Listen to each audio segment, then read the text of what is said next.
Matthew Monahan from Palo Alto, California.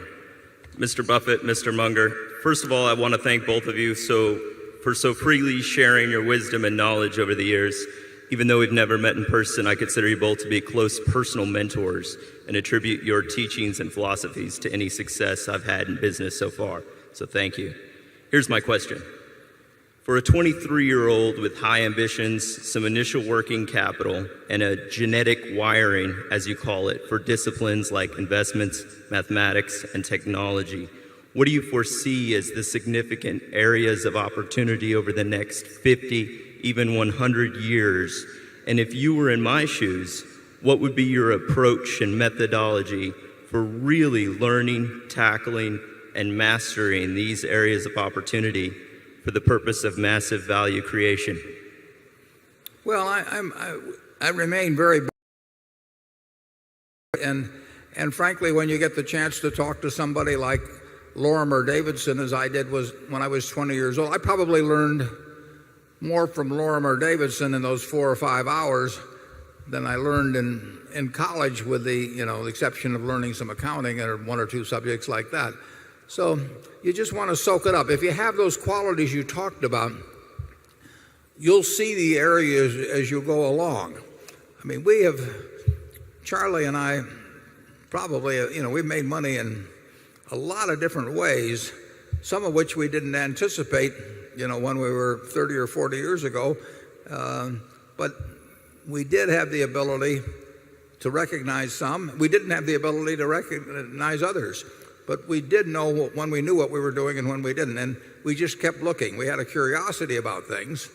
You would know at a time like the long-term capital management crisis, for example, that there were going to be ways to make money.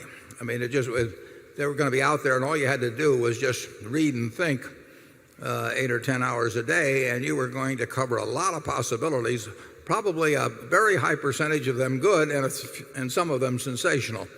So you can't really lay it out ahead of time. You can't have a defined roadmap, but you can have a reservoir of thinking, looking at different kinds of businesses, looking at different kinds of securities, looking at markets in different places, and you will then spot a reasonable number of things that come along. You won't spot every one of them. We've missed all kinds of things. But the biggest thing, too, is to have something in the way you're programmed so that you don't ever do anything where you can lose a lot. I mean,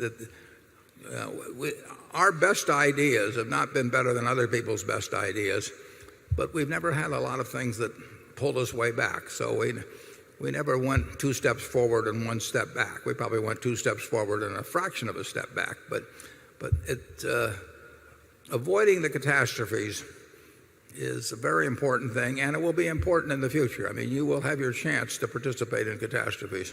Charlie? Yeah, and of course, the place to look when you're young is in the inefficient markets. You shouldn't be trying to guess whether, one drug company has a better drug pipeline than another. You want to go, when you're young, someplace that's very inefficient. And you shouldn't be trying to guess whether the stock market is going to go up or whether long-term bonds are going to change in yield. I mean, you don't have anything going in that kind of a game. But you can have a lot going in games that very few people are playing, and maybe where they're even got their heads screwed on wrong in terms of how they're thinking about the subject. The RTC was a great example of a chance to make a lot of money. I mean, here was a seller of hundreds of billions of dollars worth of real estate, where the people that were selling it had no economic interest in it, were eager to wind up the thing, and they were selling it at a terrible time when the people who had been venturesome in lending were no longer lending. The people who had been venturesome in the equity end of real estate had gotten cleaned out. So you had a great background of environment, and then you had an imbalance of intensity in terms of analyzing situations between the seller, which was the government, with a bunch of people who had no economic interest in it and were probably eager to wind up the job, and buyers on the other side who were of the generally cautious type, because the more venturesome type had taken themselves out of action. And there were huge amounts of property. So you get these opportunities, and you'll get more. I mean, there won't be any scarcity of opportunities in your life, although there will be days when you feel that way.